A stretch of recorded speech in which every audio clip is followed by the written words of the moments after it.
pretty cool to think the Caledonia Nordic Ski Club is busy in the month of July. Now, why the heck is it busy? Because they got a cool roller skiing track. I don't know if you heard about this. We're going to take you out there on the show today. Plus, hear about the latest exhibit to stop at Two Rivers Gallery. All that and more coming up on CKPG Today.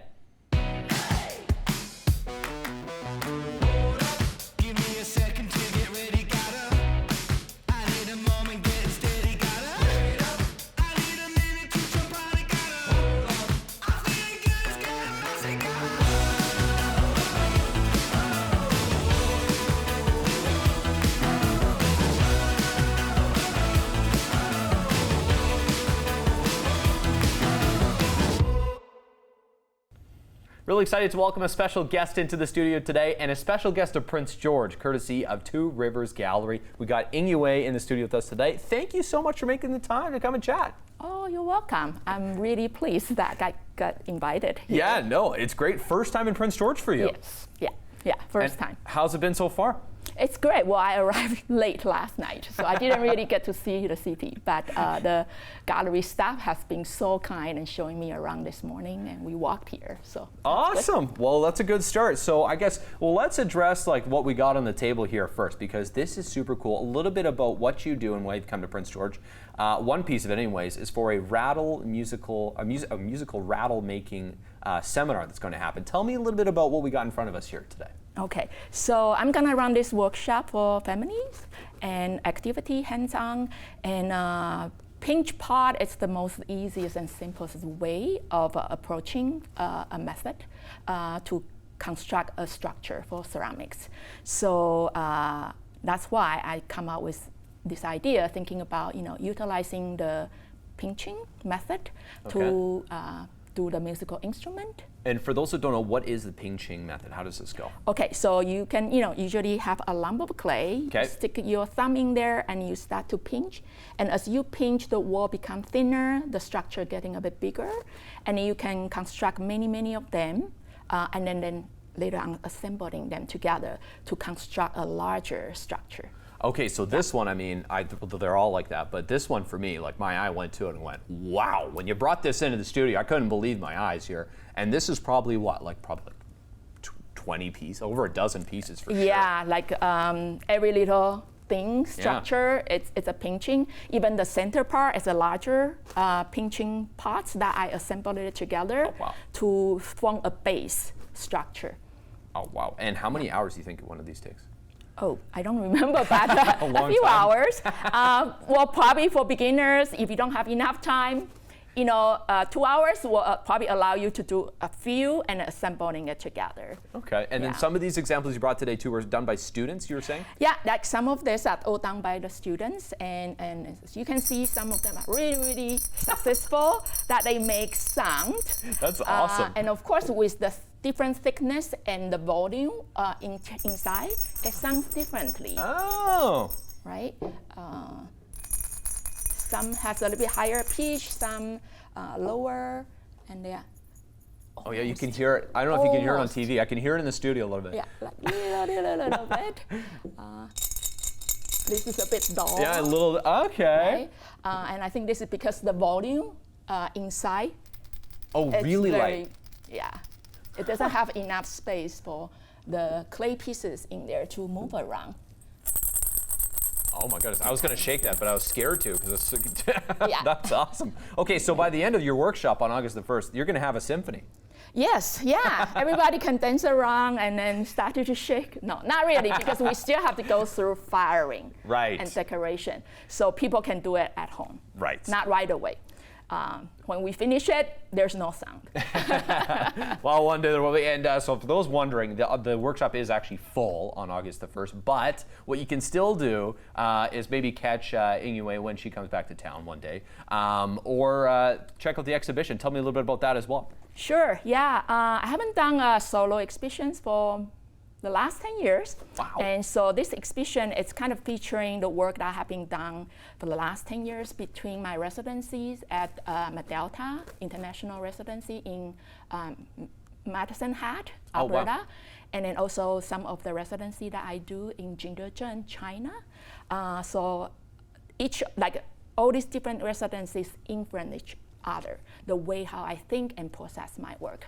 So this is gonna be actually one of the major exhibitions that I have.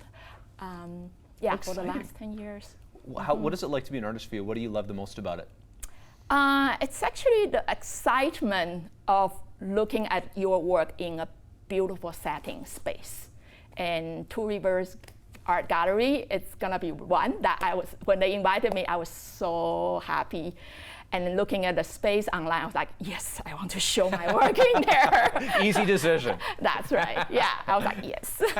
Awesome. Well, thanks for coming into the studio today. It's been great to catch up with you and learn a little bit about you and your art. And of course, the people are going to get the chance to do that here in Prince George as well. In case you missed it, maybe look for the next opportunity if Yngwie comes back. I think she loves Prince George by the sounds of it, so you never know. Good luck with the workshop, and we'll definitely go check out the exhibition too. Thanks so much. Yeah, thank you. Miss an episode? That's okay, life gets busy. We get it. Or maybe you didn't miss anything, but you're here to watch that one feature again because honestly, it was that good. No judgment. Here's the good news. You can relive every moment of the CKPG Today Show whenever you want. Head over to ckpgtoday.ca, click on the Today Show tab, and voila. So grab some snacks, kick back, and binge away because let's face it, life's too short to miss out on great local TV.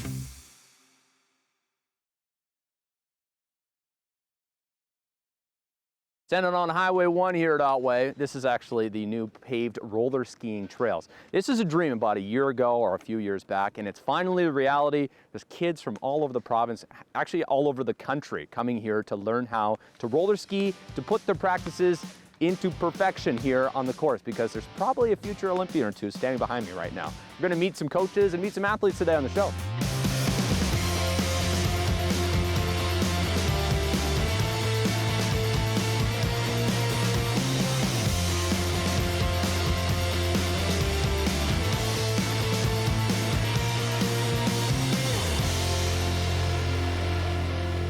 As you can see, a very busy place out here at the Caledonia Nordic Ski Center. Funny, it's summer and it's still busy. It's all thanks to this roller skiing going on. And Ali, tell me what it's like to have this up and running. Congratulations, I guess, as a club.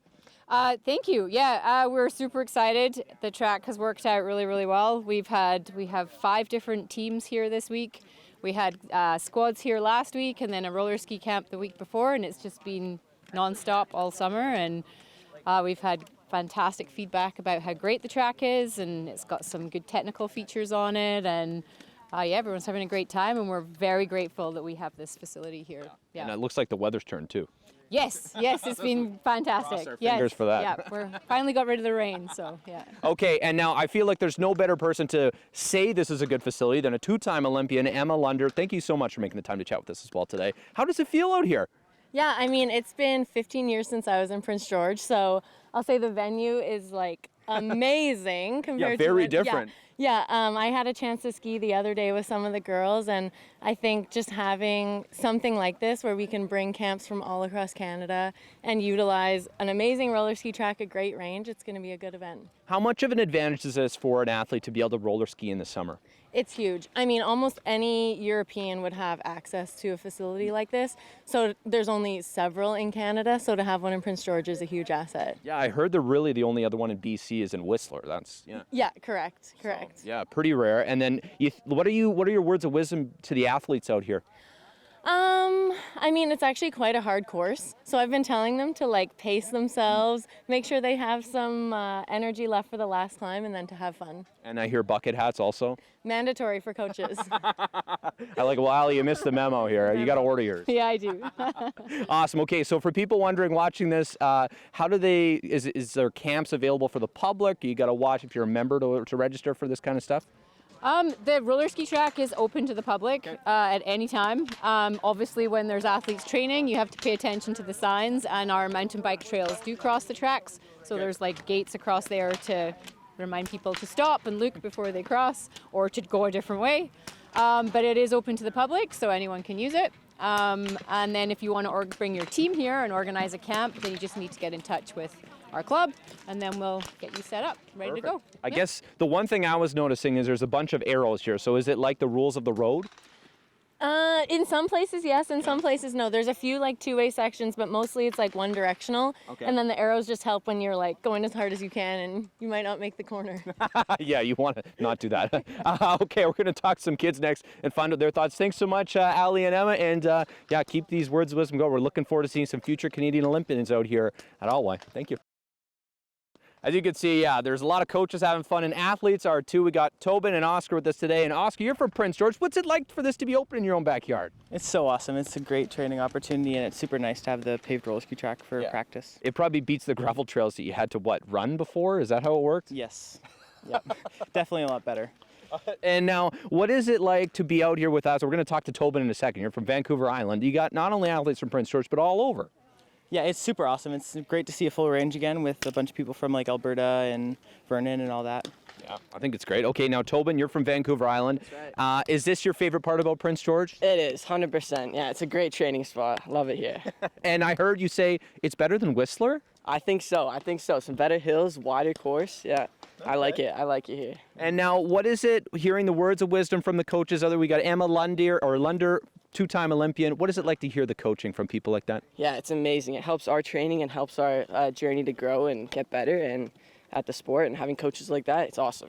Yeah. So when the summer hit, did you train elsewhere, or how did it look for you? So we'd have to go on roads with busy roads with cars, and yeah, sometimes the cars didn't love us, but yeah, this is way nicer, yeah. That's awesome. Okay, what would your tip be to someone who's scared of trying roller skiing?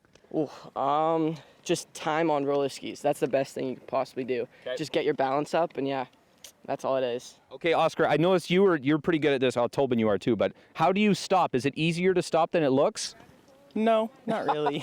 Because I've tried roller skates. It's pretty hard. Yeah, you just kind of have to push out or do like a snow plow like that to stop. But you can't really stop quickly.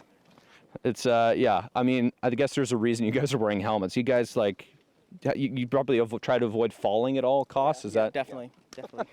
Awesome. Okay, I know you guys are part of the clinic here. You're going to keep going, so thanks for spending the time. And come check it out if you haven't already, the roller skiing course here at Otway, Caledonia Nordic Ski Club. Thanks so much, Oscar and Tobin.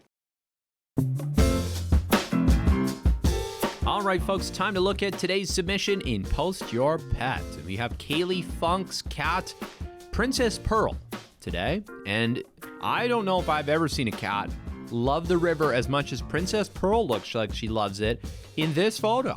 Unbelievable stuff. A cat, A, on a leash, B, in the river, and C, its name is Princess Pearl. Great submission here, Kaylee. Thanks so much for sending this one in. Definitely entertainment. Of course, now Kaylee is entered into the draw for $1,500 in prizing, courtesy of our sponsors, WR Ventures, Coops Bike Shop, and Aberdeen Glen Golf Course. Head online to ckpgtoday.ca to submit your pet for a chance to win.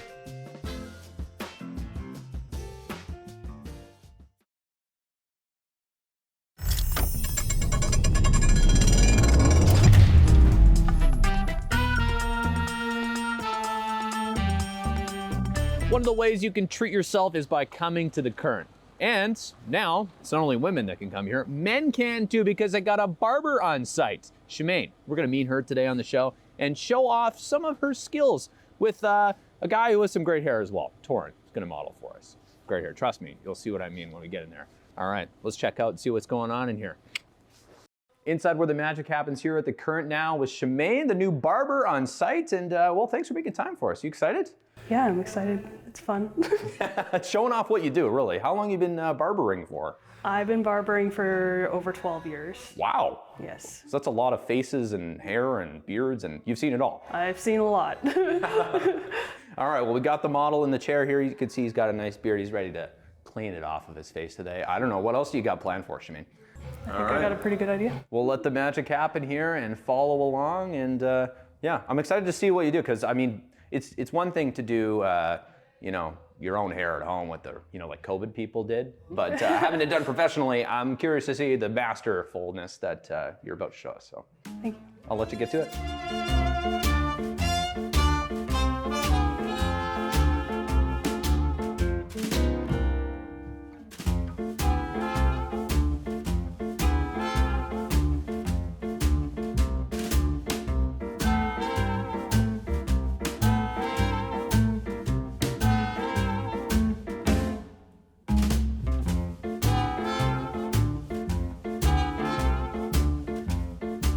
Okay, the other thing I was going to ask, because lots of guys, when they get their hair cut, Shimei will go, do you see any bald spots? I mean, Torrin, you're good. Don't worry, I can credit you. But do you give hair counseling while you're doing this too?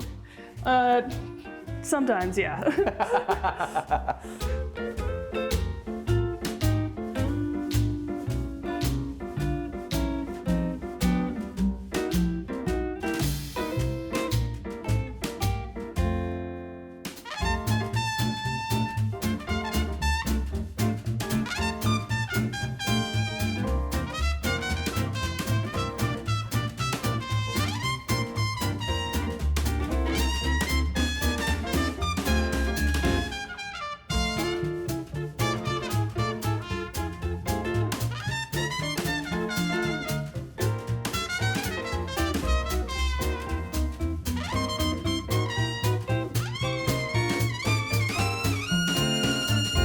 What got you interested in the men's side?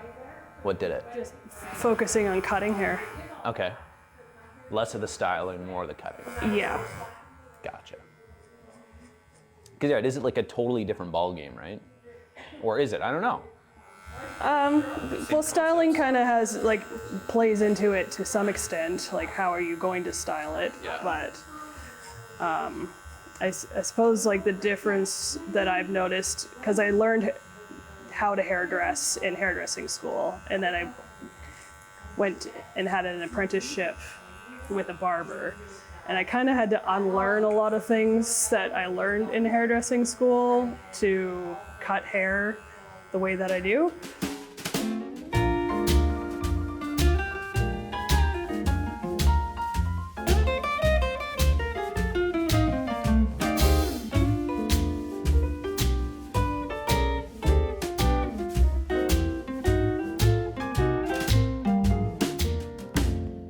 All right, Shemaine, as you're kind of wrapping up Torrin's hair here, what for the viewers, now if they're looking for nice little details, nice little tricks that you did, what are they looking for on his head? Talk me through a little bit about what you did today, essentially, yeah. So what I did is I did a fade through the sides with a bit of an undercut here to have that texture come down on the sides. Yeah. I thinned it out and add a lot more texture to the bulk of the hair, so you get a lot of that curl pattern showing a bit more. And yeah. Easy done. So what he asked for, Torrin? Mission accomplished. That's good. All right. Now get to the shaving part of the barber ring, and well, I'll let you get to work. I don't want to distract anyone with the straight razor. So.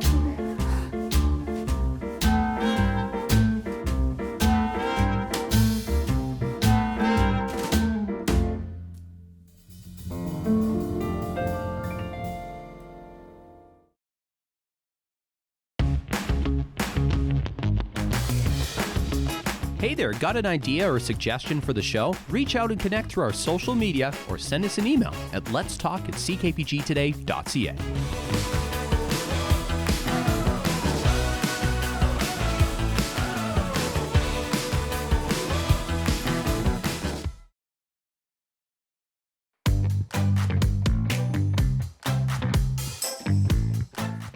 All right, folks, time to head outside and check out today's CKPG Snapshot. This one takes us to the Reed Lake area, courtesy of Jessica Munn. Plenty of folks live up there, some great scenes, and Jessica captured one for us here today.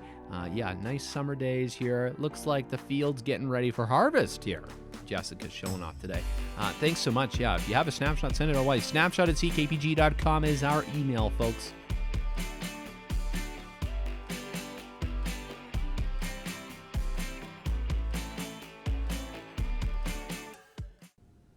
There's a lot of air travel all summer long. Not only passenger travel, but of course a lot of planes fighting forest fires. Lots of these you've probably seen overhead, whether it's the little ones or the big ones, those Electras. We've been inside them on the show. They are big, big tin cans. And you know what that attracts? Lightning. We're going to take a look at the story today in local history.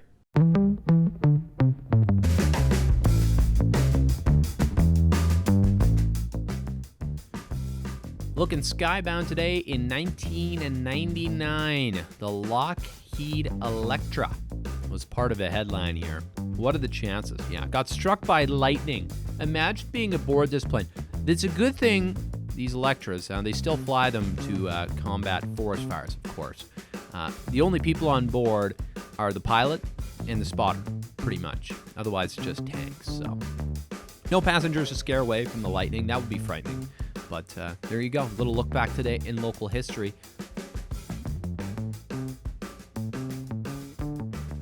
Could you imagine, now what would your reaction be if lightning struck your plane, you were flying it? Imagine the A, the sound, B, the shock, and well, I guess you should buy a lottery ticket after that. I'm not sure. What is the proper reaction? Probably changing your pants. But anyways, thanks so much for watching today, folks. Hope you had some fun with us, and we definitely will have some fun bringing it to you every day. So we'll see you for more good stuff on the show tomorrow, folks. Bye for now.